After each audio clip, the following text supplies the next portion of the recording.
یہاں دی جانے والی تعلیم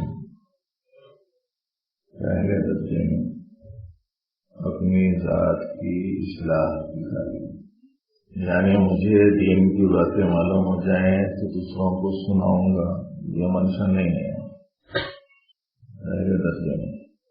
یہاں دی جانے والی تعلیم میں ہر ساتھی کو یوں سمجھنا چاہیے کہ میری اپنی اصلاح، تعلق رکھنے والے لوگوں میں جب کسی کے بارے میں تعلیم دینے والے کو یہ اندازہ ہو جاتا ہے کہ یہ اصلاح کی صحیح لائن پر لگ گئے اور اچھے اعمال کو کرنے کا عادی ہو گیا، برے اعمال سے بچنا اور اس کے لیے زیادہ مشکل نہیں رہا، اور فکر اس کے اندر اتنی زیادہ بڑھ گئی کہ ہمہ وقتی طور پر یہ اللہ کو راضی کرنے والے اعمال میں ہی لگا رہے گا۔ جب یہ اطمینان ہو جاتا ہے اب اس سے کہتے ہیں بابا تم دوسروں کو بھی بتایا، یہ جو دوسروں کے بارے میں کہتے ہیں کہ اب تم لوگوں کو اللہ اللہ سکھایا کرو، لوگوں کی اصلاح کی فکر کرو، لوگوں کی تربیت کرو، لوگوں کی اصلاح کی جدوجہد کرو، اس کو اجازت بولتے ہیں۔ یہ دوسرا مرحلہ ہے۔ اجازت بولے تو نہیں سمجھ میں آیا تو اس کو خلافت سمجھ، لیکن اپن اگر شروع سے یہ سمجھیں کہ میں اس لیے بات سنوں کہ دوسروں کو سنوں تو اصلاح نہیں ہو۔ میں ضرورت مند ہوں اپنی اصلاح، میں محتاج ہوں اپنی تربیت، مجھ میں بڑی کمی کوتاہی پائی جاتی ہے۔ مثلا یقین میں میرے کمی ہے، زہد کی صفت میں میرے اندر کمی ہے، بخل جیسی خرابی میرے اندر پائی جاتی ہے، خواہشیں ارمانے ہیں کہ ختم ہونے کا نام نہیں لیتی۔ سمجھنا چاہیے کہ میرے کو تو بنیادی چیزیں ہی نہیں آتی۔ اپنی اصلاح، اپنی تربیت، میری زندگی ایسی ہو جائے کہ میرا پیدا کرنے والا اللہ مجھ سے راضی ہو، اور جو وہ مجھ سے زندگی چاہتے ہیں میری زندگی ویسی ہو جائے، میرے اخلاق ویسے ہوں جیسے اللہ کو پسند ہے، میرے اعمال ویسے ہوں جیسے اللہ کو پسند ہے، میرا بچنا ویسا ہو جیسا اللہ کو پسند ہے۔ بچنے کی بھی قسمیں ہیں، ایک وہ بچنا ہے جو اللہ کو پسند ہے، اور ایک وہ بچنا ہے جس میں ابھی اللہ کی پسند نہیں ہے۔ مثلا مجمع میں بیٹھ کر ہم کسی کو گالی نہیں دیتے، مسجد میں، مجلس میں، محفل میں بیٹھ کر ہم کسی کو گالی دینے سے بچتے ہیں۔ کیا کو بچتے ہیں؟ ارے بھائی مسجد میں یہ لوگ سو ہیں، کیا بولیں گے یہ لوگ اگر میں گالی دیا؟ اب یہ جو بچنا ہوا، یہ بچنا تو ابھی اللہ کے واسطے نہیں ہوا، مخلوق کے لیے ہو گیا۔ جہاں موقع مل جاتا ہے وہاں گالی دے دیتے ہیں، وہاں مجلس نہیں ہے، محفل نہیں ہے، نیک لوگ نہیں ہیں، دیندار لوگ نہیں ہیں، وہاں گالی کہے کو دے دیے، یہاں کہے کو نہیں دیے۔ وہاں جو گالی دے دیے تو اس کا مطلب یہ ہوا کہ وہاں بچنے کا جو عمل نہیں ہوا، وہ باہر کا کوئی دباؤ نہیں تھا، سوال تو دے دی۔ لیکن اب سوال یہ کہ اللہ تبارک و تعالیٰ وہاں تھے کہ نہیں تھے؟ اگر اللہ کے لیے بچتے محفل میں بھی بچتے، وہاں بھی بچتے جہاں محفل نہیں، بچنے میں بھی فرق ہے۔ ایسے ہی کرنے میں بھی فرق رہتا. نہیں کرا تو انہوں کیا بولیں گے، انہوں کیا بولیں گے. یہ تو مخلوق کے لیے ہو گیا، اللہ کے لیے تو اخلاص بہت بڑی دولت ہے. اخلاص کی معمولی صفت نہیں ہے، صفات ایمانیہ میں اعلیٰ ترین صفت ہے، بہت بڑی دولت ہے، نجات کا مدار ہے اس کے اوپر. اسی واسطے علم تصوف، علم احسان، علم قرب، علم باطن، علم تزکیہ، علم تربیت کو علم اخلاص بھی کہتے ہیں. اتنی بڑی چیز ہے. تو اس لیے ہر ساتھی یہ سمجھے کہ میری اپنی اصلاح، میری اپنی تربیت، میری اپنی زندگی کی درستی، اور اس سے کسی مرحلے پر غافل نہیں ہونا ہے. یعنی پڑھانا شروع کر دیے تو اپنی اصلاح کی فکر ختم. جب تک پڑھتے تھے اپنی اصلاح کی فکر، پڑھانا شروع کر دیے اصلاح کی فکر ختم. جب تک طالب علم تھے اصلاح کی فکر، فارغ ہو گئے اصلاح کی فکر ختم. جب تک کسی مسجد کے امام نہیں بنے تھے اصلاح کی فکر، امام بن گئے اصلاح کی فکر ختم. اس سے تو چوکنا رہنا ہے زندگی بھر. اب اس سلسلے میں اپنی اصلاح و تربیت چاہنے والے لوگوں کے لیے جو حالات پیش آتے ہیں، ان حالات میں سے ایک صاحب کو ایک حال پیش آیا. انہوں نے اپنے شیخ کے سامنے اپنا وہ حال رکھا. یہ ہم اس لیے سنا رہے ہیں کہ آپ کو سمجھ میں آئے کہ حال پیش کرنا کیا ہوتا ہے. ایک وہ حال ہوتا ہے محرم میں پیرا اٹھا صبح چڑھنے کا، وہ نہیں. اس حال کا تذکرہ نہیں کر رہے ہیں.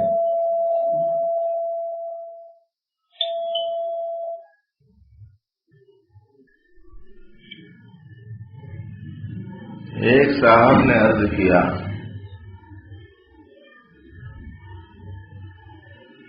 کہ مجھ کو عورتوں اور لڑکوں کی طرف اس درجے میلان ہے کہ جنون کی جیسی حالت ہے.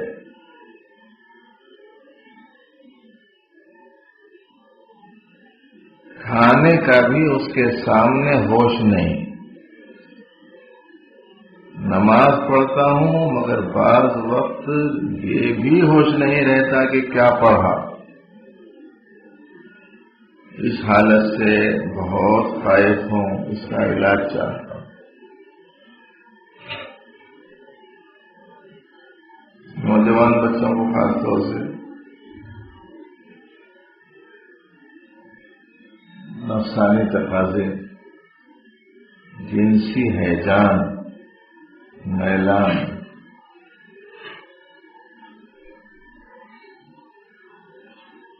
بہت زیادہ ہوتا ہے.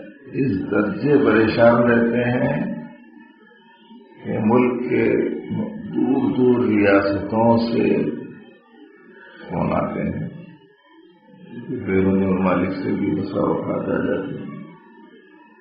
سب یہ صورتحال ہے. ہمیشہ گناہ کا سودا دل و دماغ کا سوال رہتا ہے. اب اس کی وجہ سے پریشان ہے. نماز میں بھی دل نہیں لگ رہا، کسی کام میں دل نہیں لگ رہا. وہ کام کر رہے ہیں، نماز وغیرہ پڑھ رہے ہیں، تو سب اسی قسم کی حالات کی وجہ سے بے جان ہو جائے گی. کیا کرنا؟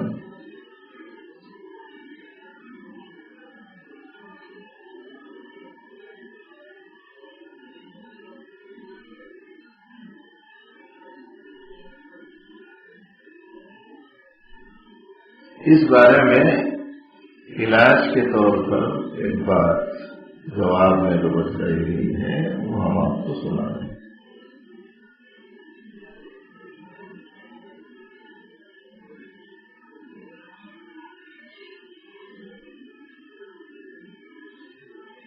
لیکن آپ سنیں ایسا کہ جس کو جس برائی کی طرف رجحان ہے، ہر ایک کو ایک ہی قسم کی برائی کی طرف نہیں رہتا. کسی کو کسی برائی کی طرف، کسی کو کسی برائی کی طرف رہتا ہے.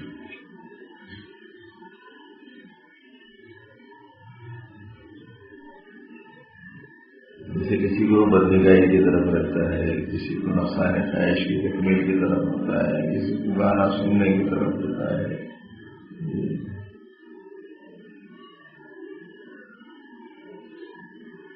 کسی کو لوگوں کے درمیان مقام مرتبہ بنانے کی طرف رہتا ہے.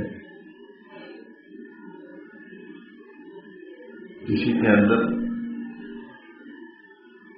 دوسروں کے مقابلے میں اکرامے ہیں، کسی میں دوسروں کی تحقیر کا. مختلف قسم کی بیماریاں ہیں. ابھی تک سمجھ میں نہیں آیا ہے کہ یہ بیماریاں ہیں. ایسا معلوم ہوتا ہے اکثریت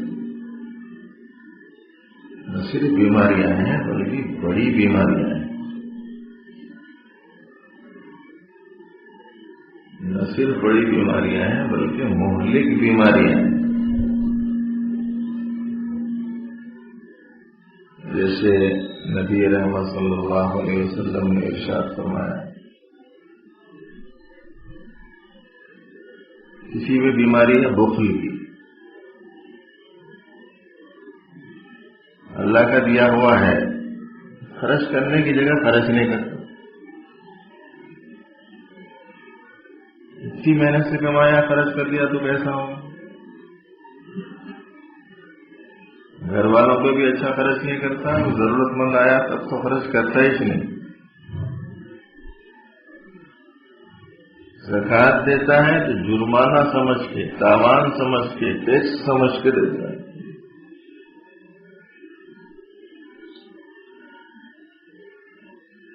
حالانکہ کتنا دینا ہے؟ بہت تھوڑا دینا ہے نا. 40,000 روپئے ہیں تو 1,000 روپئے دینے کا، بہت تھوڑا ہے نا. 1,000 دینے کے واسطے 1000 دفعہ سوچ رہا. اور یہ سمجھ رہا کہ اتنی محنت سے میں نے کمایا، 1,000 روپئے اٹھا کے کسی کو بھی دے دوں بغیر کسی اس کی محنت کے. من ملا رہا دل. پیارے نبی علیہ السلام نے فرمایا یہ بیماری ہلاک کرنے والی بیماریوں میں سے.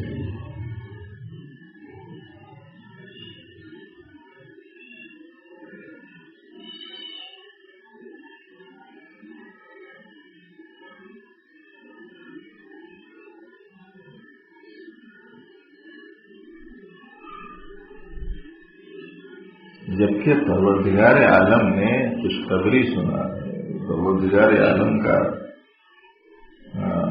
ارشاد پیارے حبیب صلی اللہ علیہ وسلم نے سنایا کہ قیامت کے دن اللہ تعالی کسی بندے کے پاس جس کو اللہ نے دنیا میں کچھ دیا تھا اس سے سوال کریں گے، اس سے پوچھیں گے، بندے میں بھوکا تھا، تو نے مجھے کھلایا نہیں،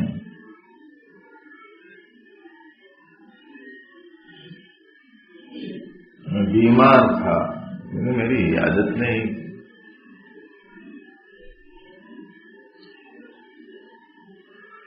بندہ کہنا کہ اللہ بھوکا ہونا، بیمار ہونا یہ تو بندوں کی صفت ہے، آپ تو اس سے پاک ہیں.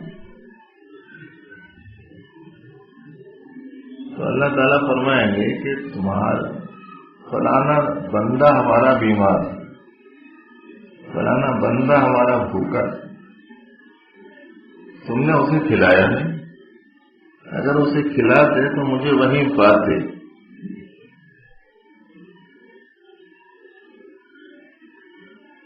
اتنی توجہ دلائی گئی. اب ایک آدمی کے پاس میں ہے سرمایہ،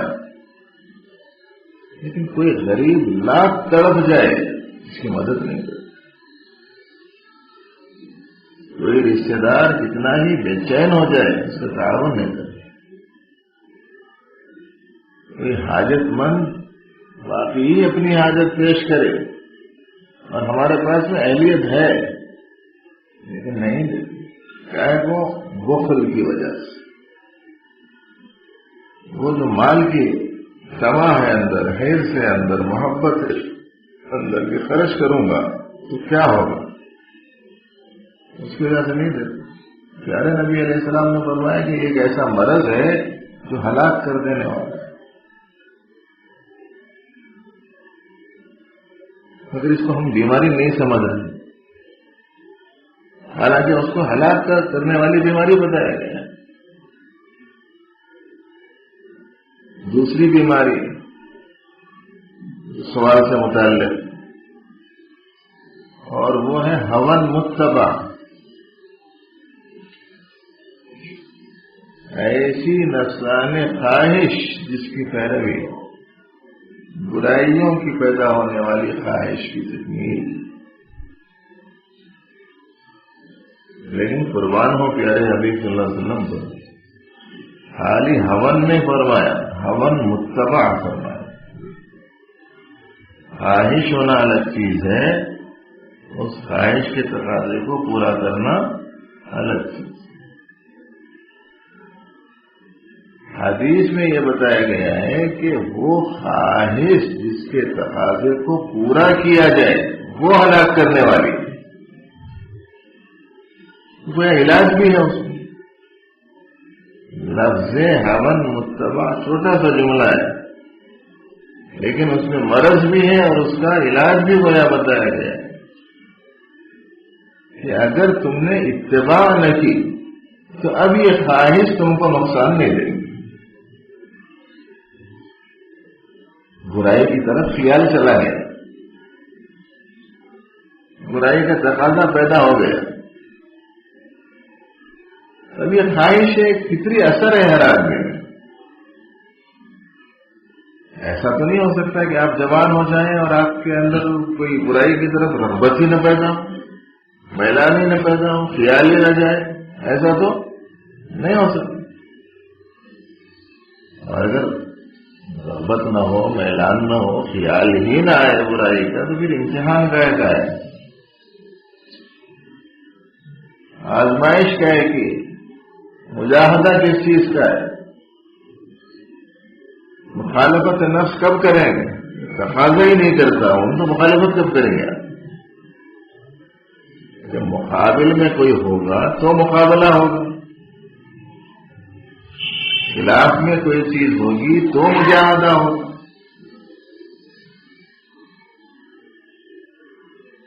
یہ جو بہت ساری پریشانی ہمارے بہت سارے نوجوان ساتھیوں کو ہوتی رہتی ہے، ایسے برے خیالات کئی کو آتے ہیں، یہ تقاضا کیوں ابھرتا ہے، اس میں بہت پریشان رہتے ہیں۔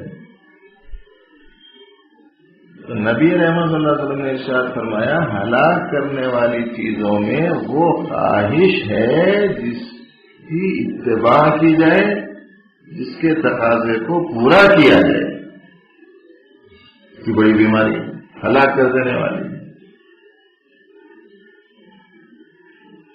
تیسری بیماری اسی ارشاد میں پیارے نبی علیہ السلام نے فرمائی اعجاب المرء بنفسہ، آدمی کا اپنے آپ کو اچھا سمجھنا، میرے میں کیا خرابی ہے جی، وہ 100 سے لاکھ درجے اچھا ہوں۔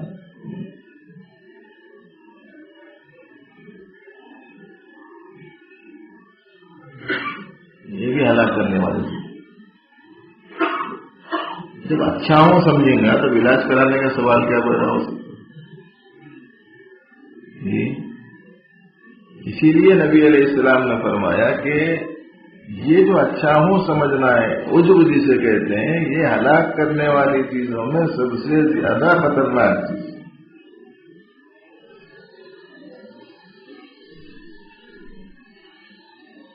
اب یہ ہے یا نہیں، وہ دیکھنے کے بعد سے یہ دیکھ لینا کہ میں اپنی اصلاح کی کوششوں میں لگا ہوا ہوں یا نہیں۔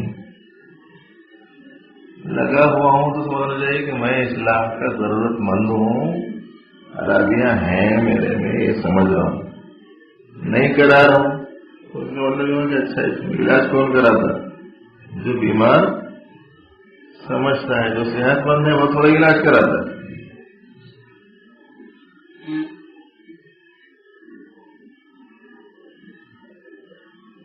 صحت مند ہے وہ علاج نہیں کراتا، جو بیمار ہے وہ علاج کراتا۔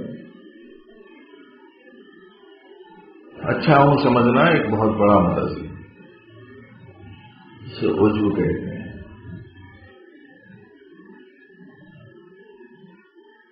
جس چیز کو آدمی اچھا سمجھتا ہے پھر اس کی اصلاح کی ضرورت نہیں۔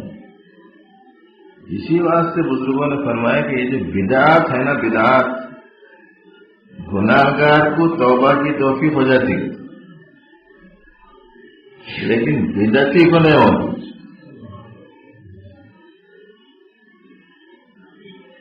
کائے کو نہیں ہوتی؟ تو انہیں اس کام کو خراب کام سمجھ کے نہیں کرتا، اچھا کام سمجھ کے کرتا۔ جب اچھا کام سمجھ کے کرتا تو اس کی توبہ کئی واسطے کریں گے ہم۔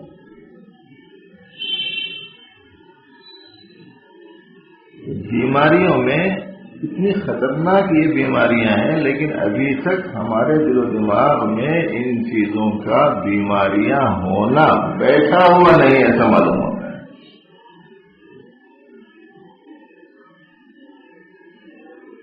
تو اب یہ جو برائیوں کا رجحان آدمی میں پیدا ہوتا ہے، خیال آدمی کا برائیوں کی طرف جاتا ہے،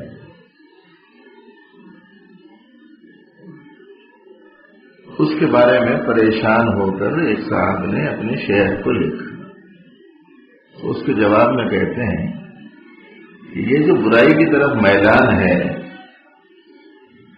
اس کے دو درجے ہیں۔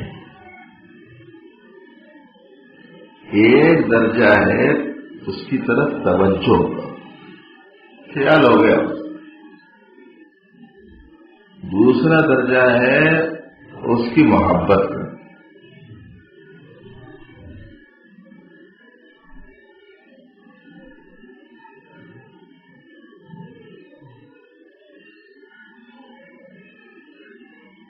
جہاں تک خالی توجہ کا تعلق ہے،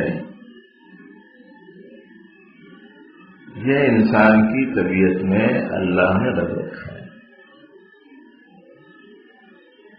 کوئی تدبیر سے یہ جائے گا نہیں،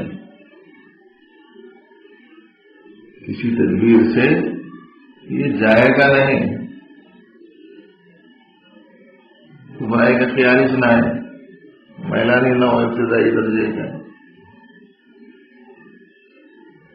اور نہ ہی کسی سے یہ مقصود ہے کہ اس کی طرف کبھی اس کا میلان ہو ہی نہیں، یہ بھی مطلوب نہیں ہے۔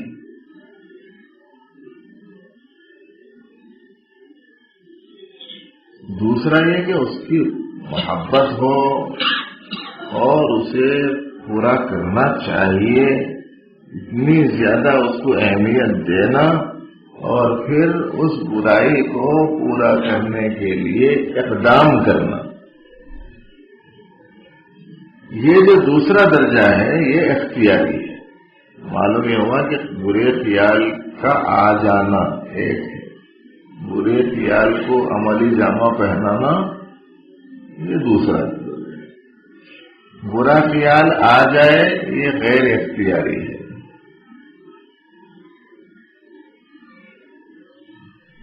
برے خیال کو عملی جامہ پہنانا یہ اختیاری ہے۔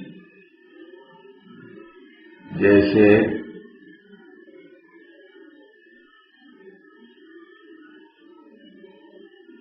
سامنے سے کوئی لڑکی گزر رہی ہے، خیال ہے دیکھ لینا چاہیے، یہ میلان ہو گیا، اور ایک ہے کہ آپ آنکھ اٹھا کے دیکھیں، یہ اختیاری، چاہے تو دیکھیں چاہے تو نہ دیکھیں۔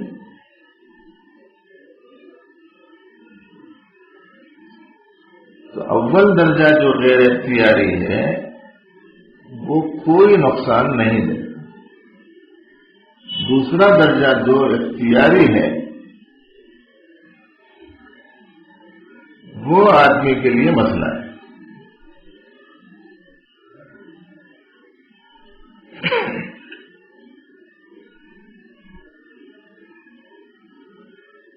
جب یہ اختیاری ہے تو انسان اس کا مکلف بھی ہے۔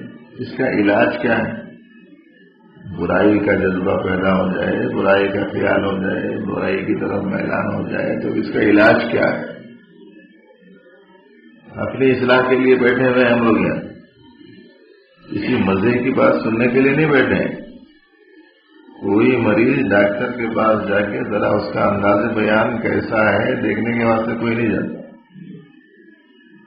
ہے نا. اپنے علاج کے لیے وہ جاتا ہے. تو ایک نسخہ ہے، یہ نسخہ بھی معمولی نسخہ نہیں ہے. تیر بہادر پکا علاج کا نسخہ ہے.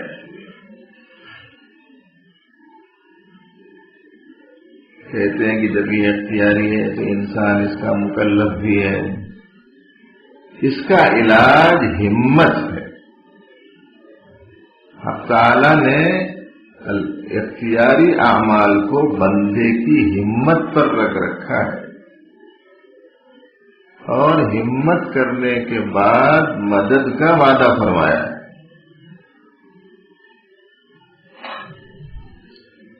یعنی مجھے اس برائی سے بچنا ہے، یہ ہمت کرنا، کوشش کرنا، طے کرنا کہ مجھے بچنا ہے.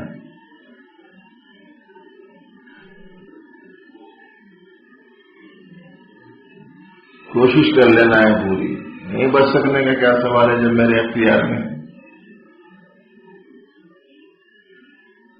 ایک علاج یہ ہے.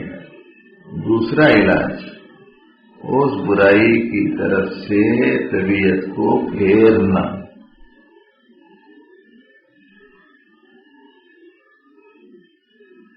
جس وقت میں جذبہ ابھرا، ہیجان پیدا ہوا، اس کی بنیاد بتاتے ہیں. کہتے ہیں کہ قاعدہ یہ ہے کہ نفس دو چیزوں کی طرف ایک وقت میں متوجہ نہیں ہو سکتا. لہذا جس وقت ہیجان پیدا ہو، نفس کو دوسرے کام میں لگا دینا چاہیے.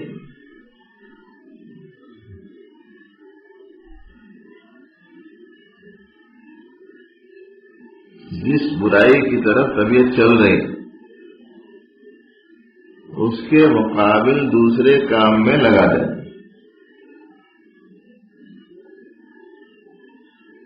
برائی کرنے کا خیال آیا نہیں بھائی، ایسے وقت میں تو اللہ کی مدد و نصرت کی ضرورت ہوتی ہے، اور اللہ کی مدد حاصل کرنے کا ذریعہ نماز ہے. ایسا سے چلو وضو کرو اور مصلی بچھاؤ اور نماز میں مشغول ہو جاؤ.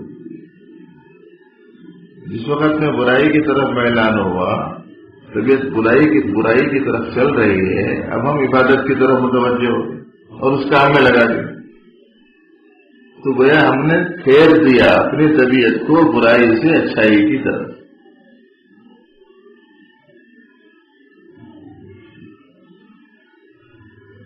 اکیلے میں ہیں، برائی کا میلان پیدا ہو گیا، کیا کرنا؟ باہر آ جاؤ، دو چار ساتھیوں کے ساتھ مل بیٹھ کے ادھر ادھر کی باتیں کرو، پھر دیکھو کہ تقاضا دب جاتا ہے کہ نہیں دب. دوسرے کام میں لگا دیا آپ نے. آپ کسی ایک چیز کی طرف طبیعت چلے گی، جب اس کی طرف سے ہٹا کر دوسری طرف میں لگا دیں گے تو بچنا آسان ہو جائے.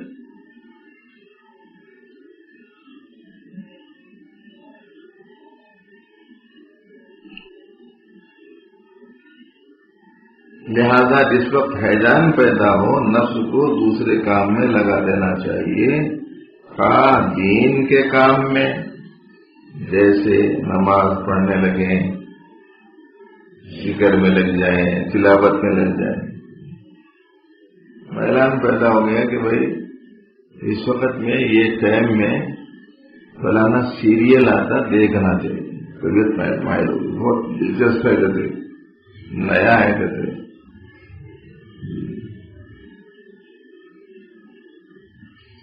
طبیعت چلنے لگی ہے. کیا کرنا؟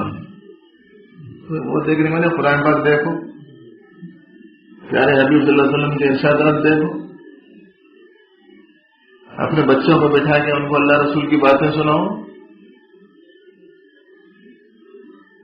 بزرگان دین کے واقعات و حالات سناؤ. ابھی دوسرے کام میں لگیں گے تو ادھر سے طبیعت ہٹیں گی نہیں ہٹیں گی. جو اصلاح چاہتا ہے، جو اپنی زندگی میں برائیوں سے اپنے آپ کو بچانا چاہتا ہے، اس کے لیے ہے یہ۔ جسے اصلاح کرنے کرانے مقصود نہیں، اسے تو کچھ بولنا بتانا سب بے سود ہے۔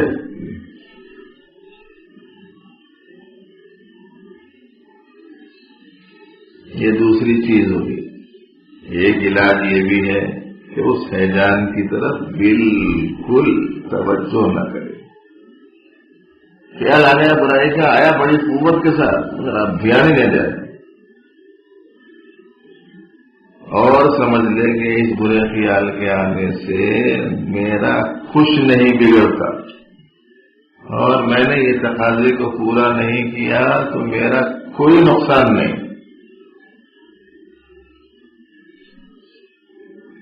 یہ بھی نہایت مجرب علاج ہے۔ خیال آتا ہے، آتا رہے۔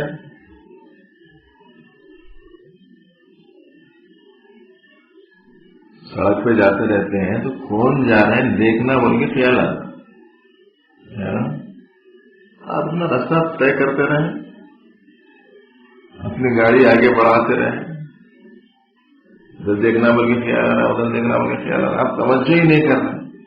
تو ایسی صورت میں آپ کا اپنے منزل مقصود تک پہنچنے میں بیچ میں یہ خیال کا آنا کوئی رکاوٹ نہیں بنتا۔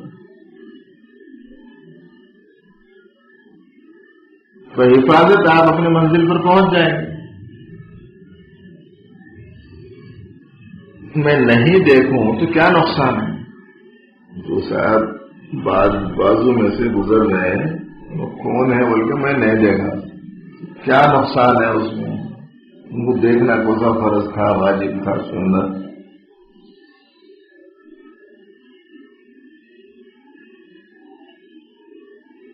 بڑی تیزی سے کوئی صاحب بازو سے موٹر سائیکل دبا کے نکلے، کون ہے بھائی ایسا جا رہا سو بول کے دیکھنا نہ فرض ہے، نہ واجب ہے، نہ سنت۔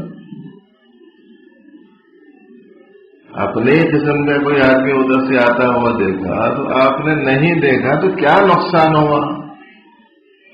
کچھ بھی نہیں۔ ایسے ہی جو برے خیالات آ رہے ہیں آپ نے اس طرف توجہ ہی نہیں کی اور یہ طے کر لیا کہ اگر میں اس کی طرف توجہ نہ کروں تو میرا کوئی نقصان نہیں ہے، تو کیا ایسی صورت میں برائی سے بچنا آدمی کے لیے آسان ہو جائے گا، بلکہ فائدہ ہی فائدہ ہے اس میں، نقصان کا تو تصور ہی نہیں۔ تو گویا تین علاج یہاں صاحب کتاب نے بیان فرمائے۔ برائی جو کی طرف اعلان جو ہوتا ہے اس کے علاج کے واسطے گویا تین یہاں انہوں نے علاج کے نسخے بیان فرمائے۔ ایک نسخہ یہ ہے کہ اس سے بچنے کی ہمت ہونا، ارادہ کرنا کہ مجھے ہر صورت میں بچنا ہے۔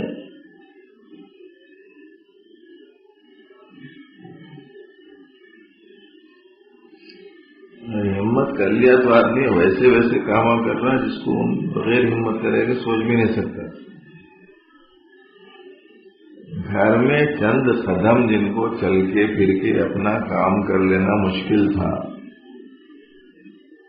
ڈاکٹر بولا 15 منٹ تک کم از کم تمہارے کو چہل قدمی ضروری ہے۔ ہمت کر لے کے موسم سرما کا آیا تو سوٹنا پہن لے کے، کانوں کو بن لے کے، اور جناب ٹائٹ قسم کا لباس اور مضبوط قسم کا سینڈل لگا لے کے تک تک تک تک چلے جانا ہے روڈوں پہ۔ ہمت کر لی، گھر میں چند قدم ڈالنا جن کا مشکل تھا، مسئلہ تھا، ہمت کر لیا تو شروع کر دیا۔ اب بڑے اطمینان سے بولتے ہیں 1.5 مہینہ نہیں ہوا ایک صاحب کو ہارٹ کا آپریشن ہو، 1.5 مہینہ پونے 2 مہینے ہو گئے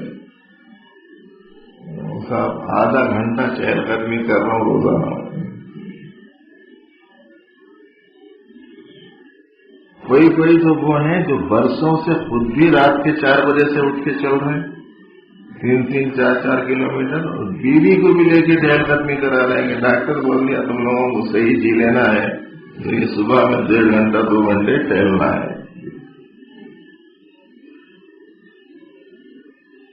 جب آدمی ہمت کر لیتا ہے تو کام ہو جاتا ہے.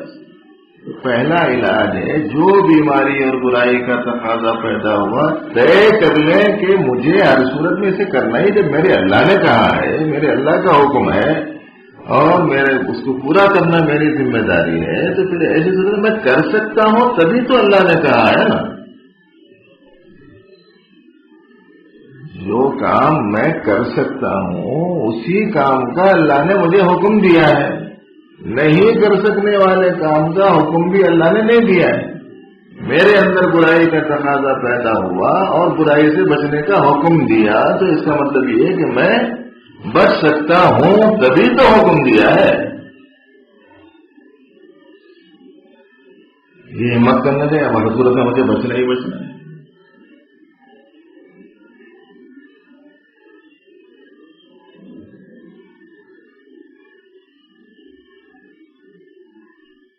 ہم نے اساتذہ سے سنا تھا، اس لیے میں آپ کو سنا دے رہا ہوں کہ ایک نوجوان ایک گھر میں پھنس گیا، اس نے تدبیر سے اسے پھانس دی. اب اس سے تقاضا ہونے لگا کہ تم کسی طریقے سے بدکاری کرو.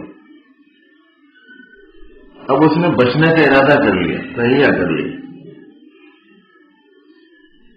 کہ مجھے تو اجازت نہیں اللہ کی طرف سے، قرآن و سنت کی طرف سے، شریعت کی طرف سے کہ میں اس کی بدکاری کروں. پھر اب کیا کروں؟ بچنے کی اس نے کوشش کی تو اللہ نے اس کے ذہن میں تدبیر ڈالی. تو اس نے کہا کہ ذرا مجھے طہارت کا تقاضا ہے. اب وہ طہارت خانے میں گیا اور گندگی اپنے ہاتھ سے لے کر اپنے بدن پر مل لی. اس کے بعد جب طہارت خانے سے نکلا تو بدکاری کا تقاضا کرنے والی نے انتہائی نفرت و حقارت کے ساتھ یوں کہتے ہوئے کہ دیوانہ ہے، مجنون ہے، پاگل ہے، باہر نکال دی. اب وہ استاد کے پاس اسے جانا تھا. ندی کے کنارے پہنچا، اس نے غسل کیا، کپڑے دھوئے. اس کے بعد جب استاد کے پاس پہنچا تو استاد کہنے لگے کہ تم کون سا عطر لگا کر آئے ہو؟ عجیب قسم کی خوشبو تمہارے بدن میں ہم محسوس کرتے ہیں. اللہ نے کرم کر دی. بچنا چاہا تو بچنے والے اس انداز سے بھی اپنی اپنی ہمت اور حوصلوں کا مظاہرہ کر کے چلے گئے. یہاں ہمارے کو کون سی چیز مانے ہیں کہ برائی کا تقاضا پیدا ہوتا ہے تو ہم اس سے بچنا چاہیں تو نہیں بچ سکتے؟ کیا مطلب ہے آپ اس؟ اگر اللہ نے بچنے کا حکم دیا ہے تو اس کا مطلب یہ ہے کہ میں کر سکتا ہوں تبھی حکم دیا ہے. تو پہلا کام کیا ہے؟ ہمت کا. یہ خالص علاج، تربیت، اصلاح کی لائن کی مجلس ہے نا. اسے ذہن میں رکھنا، یاد رکھنا. یہ نسخے ہیں جو ہمارے بڑوں کے بدلے ہیں. یعنی یہ ان بزرگوں کا نسخہ ہے جن کے ہاتھوں پر سینکڑوں نہیں ہزاروں اللہ والے بنے ہیں. ان کا نسخہ سنا رہا ہوں میں.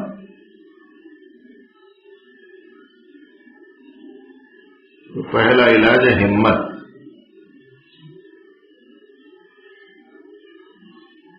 اور ہارنا نہیں ہے. ہمت کبھی کبھی ٹوٹتی رہتی ہے اور کبھی کبھی ہو جاتا ہے قصور، لیکن چیونٹی سے سبق لینا. کسی جنگ میں سالار لشکر شکست کھا کے واپس ہوا، جان بچانے کے واسطے کسی قبرستان کے اندر کسی خبر میں گہرا گڑھا تھا تو اس میں جا کے چھپ گیا. یہاں کون دیکھیں گے آگے؟ جب اپنی جان کے بارے میں اندیشے ہو گئے وہاں جا کے چھپ گئے. لیکن وہاں اس نے چھپ کر ایک منظر دیکھا کہ ایک چیونٹی ہے اپنے سے بڑا اناج کا دانہ وہ منہ میں پکڑ کے ہاتھوں کی مدد سے اس کو لے کے دیوار کے کنارے سے اوپر چڑھ رہی. اپنا کیا کہتے ہیں توازن قائم رکھنا. دیوار پہ اونچا چڑھنا اور اپنی غذا کو بھی قابو میں رکھنا، ظاہر ہے کہ آسان کام تو ہے نہیں ہوتی چھوٹی سی مخلوق کے لیے. اب وہ اسے لے کے چڑھ رہی ہے اوپر، 2-3 بارش چڑھی، چھوٹ گیا، چھوٹتے ہی سیدھا نہیں. اب ایسا نہیں ہوا کہ اس نے ہمت ہاری، وہ سیدھا اوپر سے پھر نیچے آئی، پھر اٹھا لے کے گئی، پھر کچھ دور جانے کے بعد میں پھر چھوٹا، پھر وہاں سے اتر کے آئی، پھر لے جانا شروع کر دی. کئی دفعہ ایسا کرنے کے بعد آخر کار اپنی سوراخ میں، اپنے بیل میں لے جانے میں کامیاب ہو گئی. تو یہ منظر وہ اکیلا بیٹھ کے دیکھ رہا تھا. اس نے کہا معمولی سی چیونٹی بار بار کے شکست کے باوجود ہمت نہیں ہارتی. تیرے کو کیا ہوا؟ اتنا بڑا ہو کے ہمت ہار گیا کہ بیٹھ گیا ہے. پھر پورے عزم و حوصلے کے ساتھ میں باہر نکلا اور پھر اس نے دشمن سے مقابلہ کیا اور اللہ نے کامیابی دی. تو ہمت بڑی چیز ہے، ارادہ کرنا کہ مجھے بہرحال بچنا ہے گناہ سے، اس لیے کہ میرے اللہ نے منع کر دیا، اب مجھے ان کے حکم کو پورا کرنا ہے. ایک علاج یہ یاد رہے گا نا. دوسرا علاج کیا بتایا صاحب کتاب نے؟ فرمایا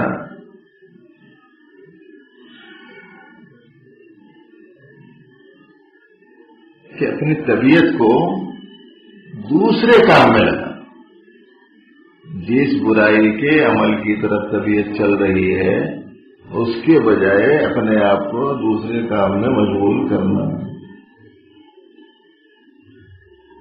یہ دواخانوں میں دیکھیں گے آپ لوگ، جس مریضوں کو پریشانیاں یہ وہ تکلیفیں بہت رہتے، وہ لوگ کیا کرتے، وہ اسکرین پہ وہ دوسرے عجیب عجیب قسم کے نئے نئے مناظر، کھیل کود، تماشا ڈال دیتے.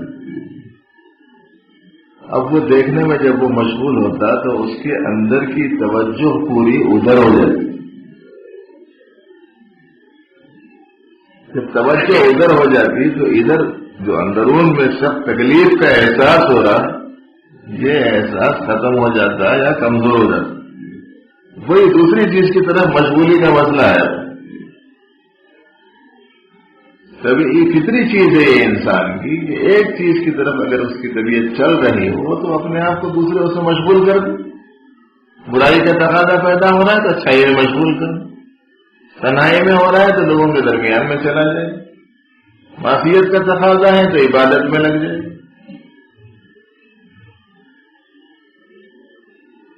دوسرا علاج طبیعت کو اس کی طرف سے پھیرنا ہے، اس برائی کی طرف سے جس برائی کی طرف طبیعت چل رہی دوسری طرف لگا دے.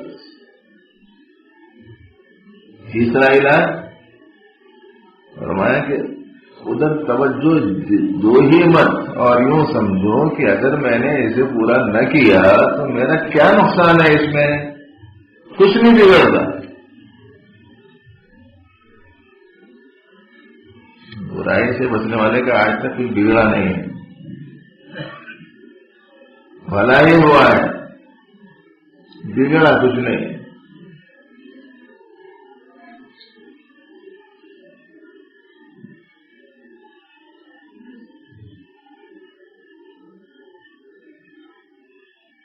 اب اس شخص نے یہ تدبیر جب سنی تو عرض کیا کیسے توجہ نہ کروں، نماز، ذکر، شغل سب غارت ہو گئے، کسی وقت وہ خیال جاتا نہیں. اس کے جواب میں فرمایا کہ یہ جو خیال ہے یہ وہ پہلا درجہ ہے، اس پہ کوئی گناہ نہیں ہے. تم اپنے کام کے ذمہ دار ہو. ان خیالات کو عملی جامہ پہنانا یہ تمہارا کام ہے. جب تک تم یہ نہیں کرے اس کا کوئی گناہ نہیں. خیال آ جانے سے کوئی گناہ نہیں.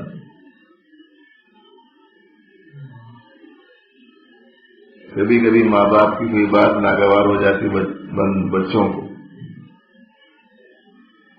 ارے کچھ بول دینا چاہیے بھائی یہ لوگوں کو، کیونکہ کبھی کبھی خیال آتا،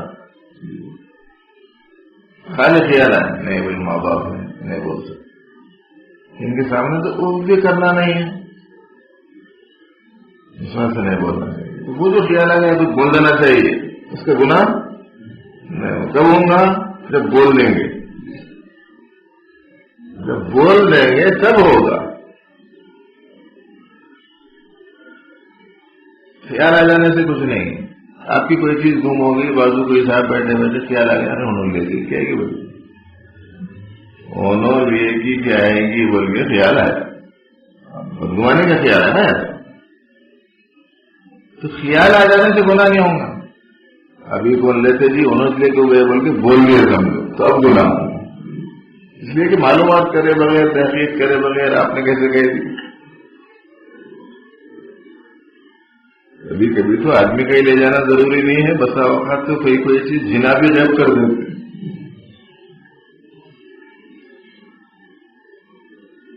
اس سے لے جانا کیا ضروری ہے؟ اگر کبھی کبھار ہوتا ہے جب بھی کوئی چیز گئی آپ سمجھیں گے کوئی جن آ گیا تھا بول کے، کسی پریشانی کی بات نہیں ہے۔ بعض لوگ گھروں کے سلسلے میں بہت پریشان رہتے ہیں، وہ گھر میں جن ہے، وہ گھر میں شیطان ہے، بول کے ارے بھائی جہاں آدمی ہے وہاں شیطان ہے، پریشانی کی کوئی بات نہیں ہے۔ اعوذ باللہ من الشیطان الرجیم اس کا علاج ہے، جہاں اعوذ باللہ من الشیطان الرجیم بڑے بھاگ جاتا ہے، اگر پڑھو پورے یقین کے ساتھ۔ ہمارے حضرت صوفی صاحب رحمۃ اللہ علیہ فرماتے تھے بڑا بچہ چھوٹے بچے کو مار رہا، چھوٹا بچہ اماں بول کے پکارتا ہے، وہ اماں بول کے پکارتے، وہ اماں کو آتا ہوا دیکھ کے بڑا بچہ راہ فرار اختیار کر جاتا ہے، تو یہ جو چھوٹا بچہ ہے سینہ تان کے کھڑے رہ گئے اس کو بلاتا ہے۔ جی حضرت صوفی صاحب رحمۃ اللہ علیہ اس مثال کو دے کے فرماتے تھے کہ جیسے چھوٹا بچہ بڑے بچے سے پریشان تھا، لیکن جو ہی اس نے ماں کو آواز دی تو ماں سارا کام کاج چھوڑ کر آئی، اور اس کے روب دبدبے اور جلال و قہر کو دیکھ کر جیسے بڑا بچہ بھاگ کھڑا ہوتا ہے، ایسے ہی جب بندہ عاجز اپنے اللہ کی یقین کے ساتھ اعوذ باللہ من الشیطان الرجیم کہتا ہے تو اللہ کی مدد و نصرت اس کے شامل حال ہوتی ہے اور شیطان دبو چکر ہو جاتا ہے۔ انہیں پڑھنا ویسے یقین کے ساتھ میں، اعوذ باللہ من الشیطان الرجیم معمولی سبق نہیں، بہت بڑا سبق ہے، کسی وقت میں سنائیں گے انشاءاللہ تعالی کہ بھئی اعوذ باللہ من الشیطان الرجیم پورے دین کا ہی سبق ہے، سمجھ لیجیے تقریبا ایسی عجیب غریب چیزیں تعاوذ۔ کائے کو کہہ رہے ہیں یہ علاج، یہ اس بات سے کہہ رہے ہیں کہ حق تعالی نے یوں فرمایا ہے کہ جب برائی کا خیال شیطان کی طرف سے آئے تو تم اعوذ باللہ من الشیطان الرجیم پڑھ لیا کرو، اما ینزغنک من الشیطان نزغ فاستعذ باللہ۔ اب پتہ نہیں کتنے لوگوں کا معمول ہے کتنوں کا نہیں ہے، قرآن شریف جب بھی پڑھتے اعوذ باللہ برابر پڑھتے، اور پڑھنا چاہیے کہ یہ حکم ہے، لیکن برائی کا خیال آیا تو اعوذ باللہ پڑھنے کا معمول شاید بہت کم ہے، جبکہ وہ حکم بھی اللہ کا ہے، یہ حکم بھی اللہ کا ہے۔ اللہ نے فرمایا اذا قرأت القرآن فاستعذ باللہ من الشیطان الرجیم، جب تم قرآن پڑھو تو اعوذ باللہ من الشیطان الرجیم پڑھ لیا کرو۔ ایسے ہی اللہ نے فرمایا اما ینزغنک من الشیطان نزغ فاستعذ باللہ، جب شیطان تم کو ورغلائے تو تم اعوذ باللہ پڑھ لیا کرو۔ یہ دونوں حکم اللہ کے، دونوں کے دونوں حکم قرآن میں، دونوں کا موقع بھی اللہ نے خود بیان فرمایا، اور دونوں کے واسطے صیغہ بھی اللہ نے ایک ہی بیان فرمایا، کچھ فرق نہیں ہے دونوں میں، مگر ایک جگہ پڑھتے ایک جگہ نہیں پڑھتے۔ وہی جیسے تمام زندگی میں اثر ہے دین کا، کچھ حصے پہ عمل کرنا، کچھ حصے پہ نہیں کرنا، وہ ہو گیا۔ جہاں زیادہ مشقت نہیں ہے وہاں عمل کر لیتے، جہاں مشقت ہے وہاں عمل نہیں کرتے۔ جیسے دعوت قبول کرنا سنت ہے، عمل کر لیتے، رد کرنا سنت ہے، اس پہ عمل نہیں کرتے۔ میٹھا کھانا سنت ہے، اس پہ عمل کر لیتے، کھانے میں عیب نہیں نکالنا سنت ہے، اس پہ عمل نہیں کرتے، ہے نا؟ میٹھا کھانا سنت ہے نا؟ جی بالکل سنت ہے۔ کھانے میں عیب نہیں نکالنا یہ بھی سنت ہے۔ اگر کوئی کھانا پسند نہیں آیا ایسی صورت میں اس میں عیب نہیں نکالنا چاہیے۔ عیب نکالنا خلاف سنت ہے اور عیب نہیں نکالنا سنت ہے۔ وہ ایک سنت پہ عمل کرتے، اس پہ نہیں کرتے۔ بالکل ہمارا حال کیسا ہو گیا؟ میٹھا میٹھا حق حق اور کڑوا کڑوا تھو تھو۔ جو مزے کی چیز ہے اسے اپنا لیں گے، جو ذرا مشقت کی چیز ہے اسے نہیں اپنائیں۔ تو جس عمل پر دشواری نہ ہو اسے تو اپنا لیتے ہیں، بھائی جس عمل پہ تھوڑی سی دشواری ہے، دقت ہے، اسے نہیں اپنا۔ تو یہ موقع ہے کہ جب شیطان ورغل آئے تو اعوذ باللہ من الشیطان الرجیم پڑھنا چاہیے اور پورے یقین کے ساتھ پڑھنا۔ پناہ مانگ لینے کے بعد میں یقین بھی رہنا اللہ تعالیٰ مجھے محفوظ رکھیں گے اور وہ میرا کچھ بگاڑ نہیں سکیں گا، پورا یقین رہنا۔ جیسے محلے میں کوئی شخص ایسا ہو جو بڑا اثر و رسوخ والا ہو، بڑا عہدیدار ہو، بڑا پاورفل ہو، بڑی طاقت قوت ظاہری اس کے پاس میں ہے، اس میں کوئی کمزور آدمی بھاگتا ہوا آیا اور آ کہنے لگا کہ صاحب ذرا مجھے آپ اپنے گھر میں پناہ دے دیجیے، میرے پیچھے دشمن بھاگتا ہوا آ رہا۔ آپ نے کہا اچھا تم کو مارنے کے بعد سے آ رہا؟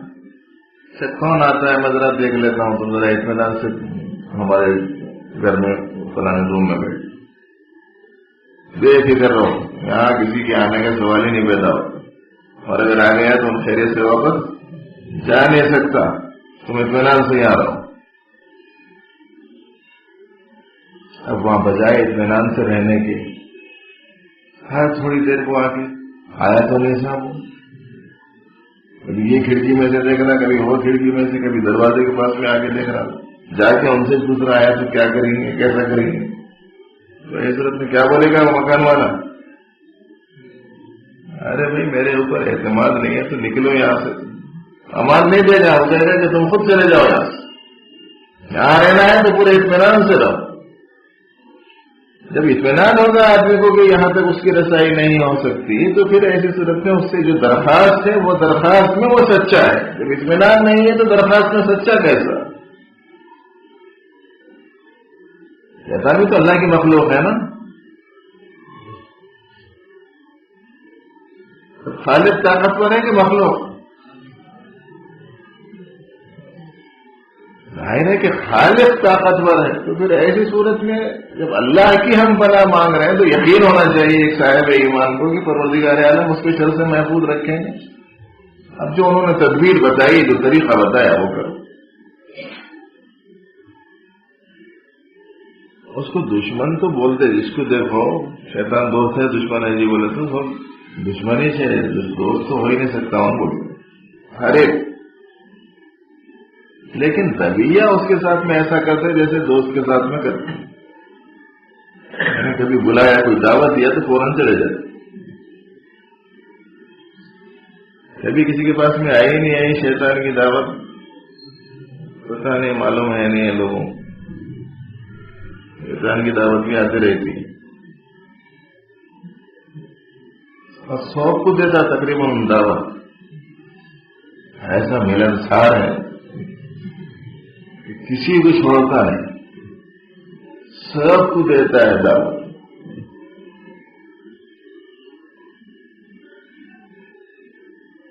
باقی کوئی رکھا چھپ کے نہیں آتا۔ ظاہر میں آ کے تو بدو گفتگو کرتا ہوا دکھائی نہیں دیتا. اس کی دعوت دل میں برے خیال کا ڈالنا ہے.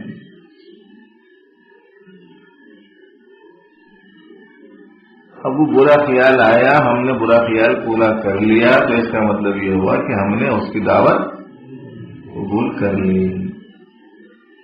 اب دشمن آیا، اور آپ کا جو جانی دشمن ہے، جسمانی دشمن ہے، مالی جھگڑے ہو گئے تھے، جائیدادی جھگڑے ہو گئے تھے، جس سے سخت دشمنی ہو گئی، اور معلوم ہے کہ انہیں ہمیشہ ہتھیار رکھ کے پھر رہا، موقع ملتے ہی اڑا دوں گا بول کے.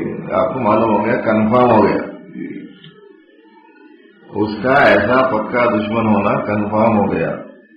اب ایسی صورت میں آپ ہمیشہ پوری احتیاط سے چاق و چوبند چوکنا دیکھ کے نکل رہے ہیں، اوقات کا لحاظ رکھ رہے ہیں، تحفظ کا پورا انتظام ہے، راستوں کے حساب سے طے کر کے جا رہے ہیں کدھر سے جانا ہے کدھر سے نہیں جانا. ایسی پوری احتیاط گزر گئی. اتنے میں کوئی صاحب آ کے بولے تمہارے کو فلانے صاحب بلا رہے ہیں. وہی صاحب کا نام لیا آگے جن سے انہیں بچتے پھر رہے، وہ صاحب بلا رہے ہیں بول کے آ کے دعوت دی. چلے جاتے بھائی. وہ جو دشمن ہے انہیں بلایا، چلے جاتے کیا؟ نہیں جاتے. ایک وقت بلایا نہیں گئے، دو وقت بلائے نہیں گئے، تیسرے وقت نے ایک اور حربہ استعمال کیا اور یوں بولا کیا وہ 2 لاکھ روپے دینا ہے بولے تھے نا، وہ دینے کے واسطے بلا رہے ہیں.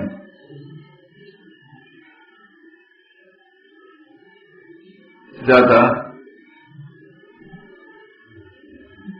نہیں جاتا ہوں، دینا ہے اس کو تو دے کے بھیجا بولا کس سے تو، مگر ان نہیں جاتا. 2 لاکھ روپے دینے کے واسطے بلا رہا جی جاؤ، تمہارے بھی کیا معلوم پہنچ بیٹھو. میرے کو معلوم ہے انہیں میرا دوست ہے کہ دشمن ہے، دینے کو بلا رہا ہے یا کچھ کرنے کو بلا رہا ہے، مجھے پتا ہے. تو سبز باغ دکھانے کے باوجود نہیں جاتا. کون سے کس کی دعوت نہیں قبول کرنا؟ جس کو اس نے اپنا دشمن سمجھا،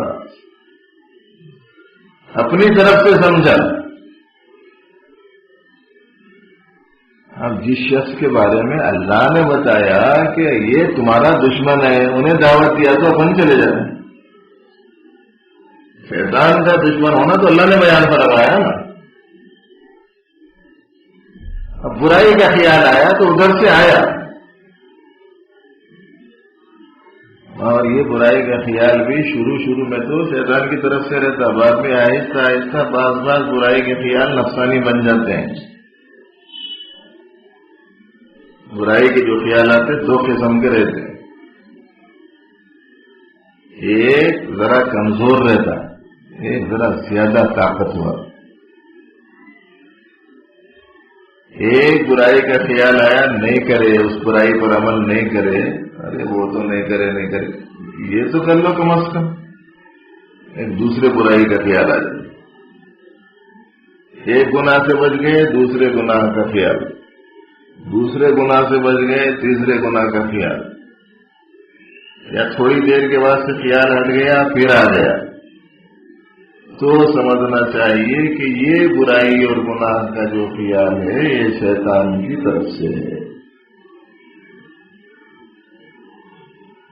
اس واسطے کہ اس کے بارے میں قرآن پاک میں آیا ہے خناس ہے، وہ پیچھے ہٹ کے برائی کا خیال ڈالنے والا.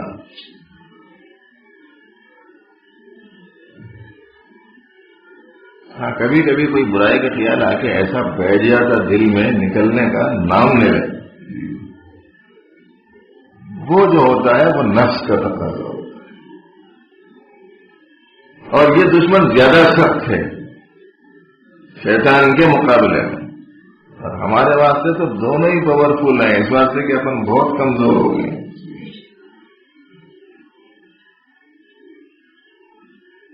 تو جب برائی کا خیال آئے تو اعوذ باللہ من الشیطان الرجیم پڑھنا. جب وہ دشمن ہے تو ویسے ہی بچنا جیسے انہیں بلایا تو نہیں جانا. ایک وقت بلایا تو نہیں جا رہے، دو وقت بلایا تو نہیں جا رہے، تین وقت بلایا تو نہیں جا رہے. ہاں جی یہ فائدہ ہے تمہارے کو، تمہاری رقم مل جاتی، چلے جاؤ بولے تو نہیں جا رہے. طے کر لیے ہے نا کہ وہ دشمن ہے. اور ویسی کیفیت ہوئی تو ہی سمجھنا چاہیے اعوذ باللہ من الشیطان الرجیم، میرا پڑھنا ذرا صحیح رخ سے چل رہا، ورنہ انہوں قبول کر لیے تو ہی مہربانی سمجھو، ورنہ ہمارا اعوذ باللہ بھی صحیح نہیں چل رہا.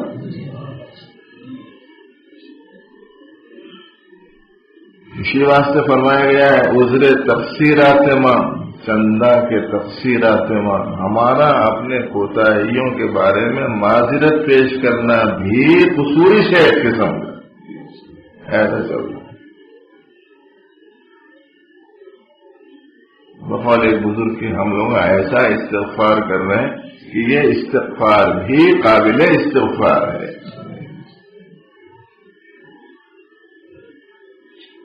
شیطان الرجیم بھی بول رہے ہیں، اسے دوستی بھی کر رہے ہیں اور اللہ کی پناہ بھی مانگ رہے ہیں. اس کا مطلب یہ ہو کہ شعور زندہ نہیں ہے.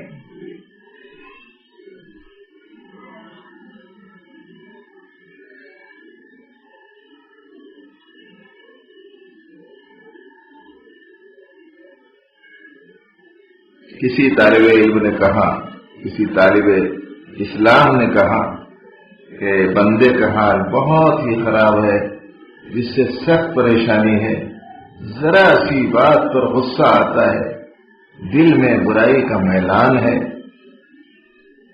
بلکہ بعض وقت بہت ہی زیادہ اس کا تقاضا اور چاہت ہوتی ہے، طرح طرح کے وساوس آتے ہیں. ایک حال ہے جو انہوں نے اپنے شیخ سے کہا. کیا کہنا چاہیے ہمارے ساتھیوں کو وہ بھی نہیں معلوم نا اپنا حال کیسے سنانا بول کے، اس لیے کبھی کبھی سنا دیتے ہیں طلبا کے حالات کو جو ہمارے بزرگوں سے تعلق جن کا رہا ہے. کیا لکھا ہے انہوں نے دیکھو، پھر اپنا حال سنا رہے اپنے شیخ کے سامنے.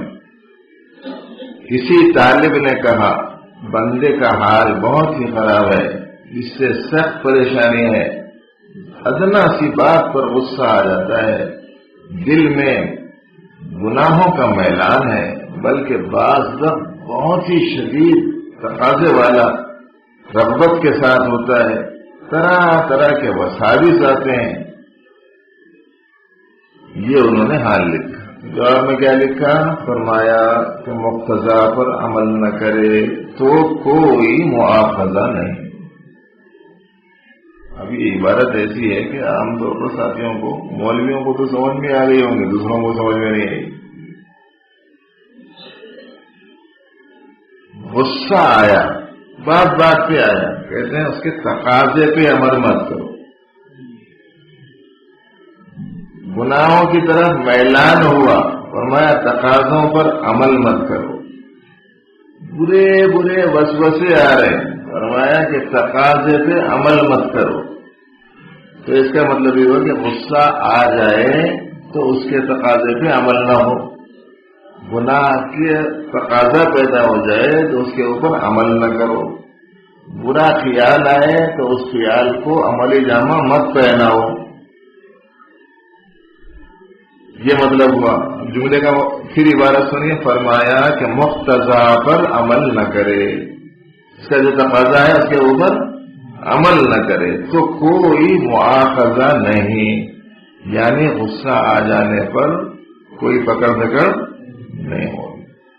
گناہوں کی طرف طبیعت کا میلان ہونے پر کوئی مواخذہ نہیں ہوگا، برے خیالات کے آ جانے پر کوئی مواخذہ نہیں ہوگا. کب؟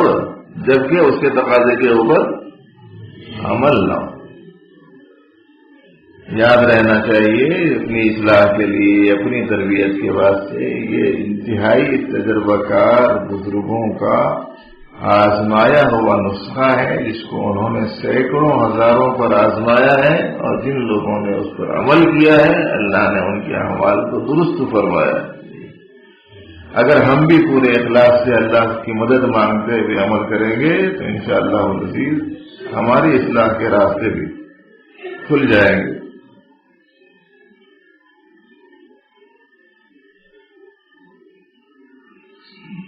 بعض لوگ بیعت کو بہت اہم سمجھتے ہیں اور تعارف کراتے ہیں کہ میں 17 برس پہلے آپ سے بیعت ہوا تھا اور اب تک کوئی خط و کتابت نہیں کر سکا. بیعت ہوئے تھے 17 سال پہلے. 17 سال کے بعد میں ملاقات کی اور کہنے لگے کہ میں آپ سے بیعت ہوں.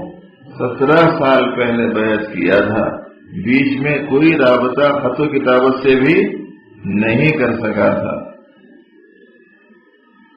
سمجھتے ہیں کہ بیعت کریں گے تو اندر کچھ آ جائے گا. کسی کے بیٹے کے بھی تعارف کی بھی نوبت آتی ہے کہ یہ آپ کے صاحبزادے ہیں. کسی باپ کو کسی بچے کو لے کے بولنا پڑتا ہے یہ آپ کے بیٹے ہیں جی. اسی طرح دوسرے لوگ بتلا رہے ہیں کہ یہ آپ سے بیعت ہیں. کیسا رابطہ ہونا چاہیے ہوتا ہے بچوں کا ماں باپ سے. بچوں کا ماں باپ سے رابطہ کیسا ہوتا ہے؟ ایسا رابطہ رہتا ہے کہ بیٹوں کے بھولنے کو چاہیں بھی تو نہیں بول سکتے. اس قدر قریبی تعلق بچوں کا ماں باپ سے ہوتا ہے. کوئی مسئلہ آیا ہمیشہ ابا کو پکارتا ہے, کوئی پریشانی آئی ہمیشہ اماں کو پکارتا ہے. ہر چھوٹے بڑے مسئلے میں ماں باپ سے مربوط ہو جاتا ہے. تو ایسے تو ماں باپ اپنے بچوں کو بلائیں گے کیسے؟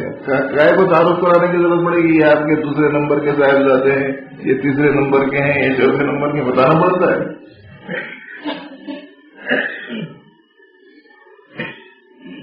جیسے بچوں کا رابطہ ماں باپ سے ہوتا ہے ایسے ہی کہنا یہ چاہتے ہیں کہ جن لوگوں کو اپنی اصلاح کی آرزو ہے اور اصلاح کے خواہش مند ہیں, ان کو جس سے اپنا تعلق انہوں نے قائم کیا ہے ان سے ایسا رابطہ رکھنا چاہیے کہ تعارف کرانے کی نوبت نہ پڑے. 4 چیزیں لازمی ہیں استفادے کے لیے. 4 چیزیں لازمی ہیں استفادے کے لیے. اطلاع, اتباع, اعتقاد و انقیاد. حالات کی اطلاع دیتے رہنا, پیروی کرتے رہنا, دل میں عقیدت محبت رکھنا, سر تسلیم خم کیے ہوئے رہنا. یہ استفادے کے لیے اصلاح کے لیے ضروری چیزیں ہیں. اللہ رب العالمین سے علم و عمل کی سب کو توفیق عطا فرمائے. اللهم لك الحمد كله ولك الشكر كله. اللهم إنا نسألك علما نافعا ورزقا واسعا وشفاء من كل داء. اے اللہ ہم سب کے گناہوں کو معاف فرما, ہم سب کی اصلاح فرما, ہم سب کی بہترین تربیت فرما. مولا بڑے قصوروار و گناہگار ہیں, اپنے کرم سے معاف فرما دے. اپنے پسند والے اعمال میں ہمیں لگا دے. نفس شیطان کے شرور سے ہماری حفاظت فرما. نفس شیطان کے مکر و فریب سے ہم تیری پناہ مانگتے ہیں.